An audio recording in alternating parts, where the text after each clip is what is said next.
이혼을 할까 말까 망설이는 분들이 있거든요. 이런 분들과 상담을 해보면요. 대부분 돈 문제, 양육비, 이혼소송 증거인 경우가 대부분이더라고요.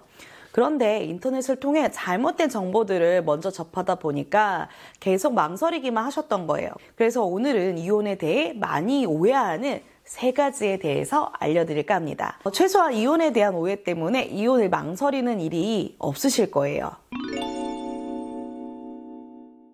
안녕하세요. 이혼 전문 변호사 최선혜입니다.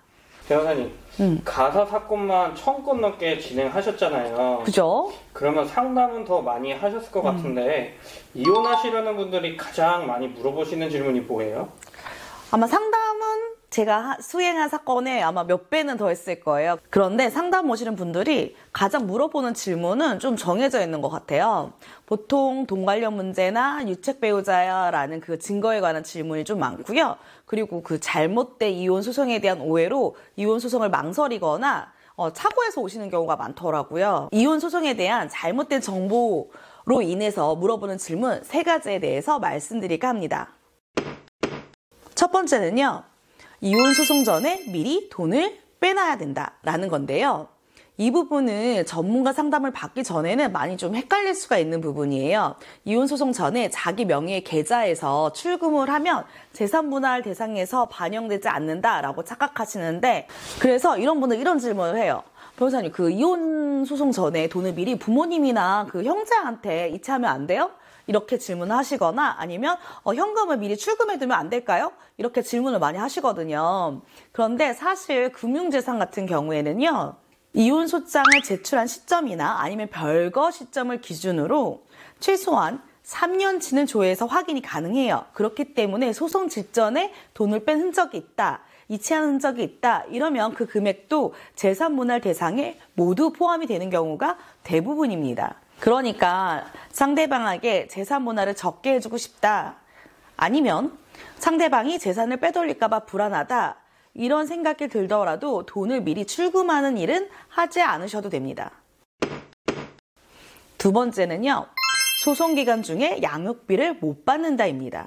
사실 경제적 약자분들이 이혼 소송을 제기하게 되시는 경우가 많은데요. 아직 자녀들이 어린 경우들이 있어요. 이때에는 재산 분할을 받기 전에 소송 중간에 양육비를 못 받으면 생활하는 게 너무 어렵잖아요. 아이 키우는 것도 어렵고. 그래서 이혼 소송을 망설이시는 거예요. 이런 경우를 위해서 임시 양육비 사전 처분 신청이라는 제도가 있어요. 이 신청을 하면 상대방에게 이혼 소송 중에도 양육비 지급을 명령할 수 있거든요.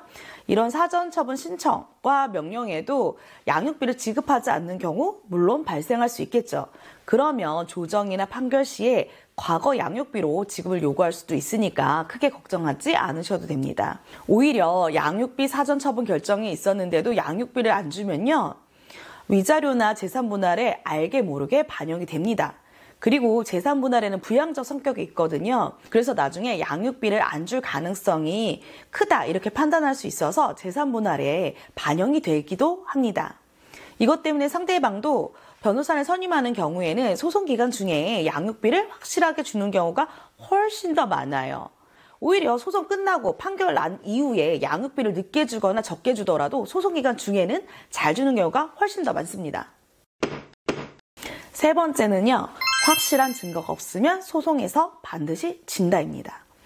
상대 배우자의 유책 사유에 대한 확실한 증거가 없다 이러면 소송하기 어렵다고 생각 많이 하시거든요.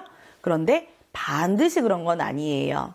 이혼 소송뿐만 아니라 어느 소송에서든 증거가 물론 중요합니다. 그런데 이혼 소송의 경우에는 다른 소송보다 조금 특수해요. 그래서 상대방이 이혼 소송을 제기하면 나도 이혼하겠다고 나오는 경우도 많고요. 상대방이 이혼하지 않겠다고 나오잖아요. 그래도 혼인 생활 계속을 강제하는 것이 일방 배우자에게 참을 수 없는 고통이 되는 경우에 해당한다면 이혼이 가능합니다. 특별히 가정폭력이나 외도 같은 명백한 이혼 사유가 없더라도 죽을 것 같이 고통스러워서 이혼하고 싶은 분들 있거든요. 사람마다 다 사유도 다르고 너무 소소한 거 아닌가라는 생각에 한참 고민하다가 찾아오시거든요. 그러니까 본인이 갖고 있는 증거나 내용만 갖고 이혼이 안 될까 봐 고민을 굉장히 많이 하시다가 죽을 것 같을 때 저를 찾아오시는 거예요. 이런 경우는 의외로 해답이 있는 경우가 있습니다. 그러니까 이렇게 죽을 것 같이 고통스러우신 경우에는요, 한번 변호사를 직접 찾아가셔가지고 상담을 받는 거를 추천드려요. 자신이 이혼을 할 정도로 고통받는 내용이 있고 이걸 배우자와 대화를 하고 개선하기 위해 노력을 하잖아요. 그러면 상대방이 이러한 나의 노력에도 불구하고 어떠한 개선의 노력도 하지 않고 거절했다. 이런 증거도 이혼의 증거가 될 수 있습니다. 그리고 명백한 증거가 다소 부족할 수 있거든요. 이런 경우에는 이혼 소송 중에 법원에서 제공하는 부부 상담을 적극적으로 받으실 필요가 있습니다. 그래도 개선되지 않으면 이것도 증거가 될 수 있습니다. 무엇보다 이혼 소송은요, 가사조사라는 절차가 있어요.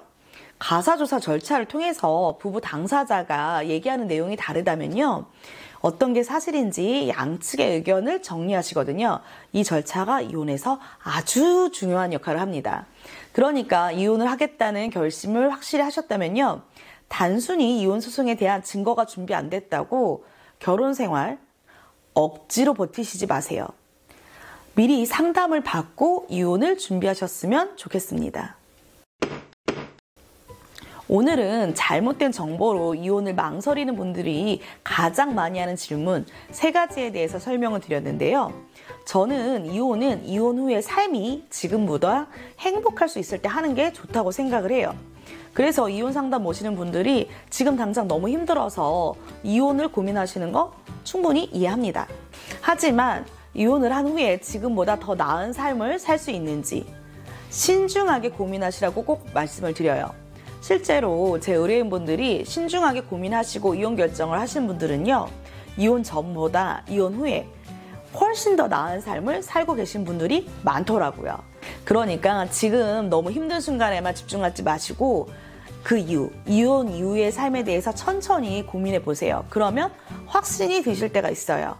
그때 여러분 자신을 위한 선택을 하셨으면 좋겠습니다.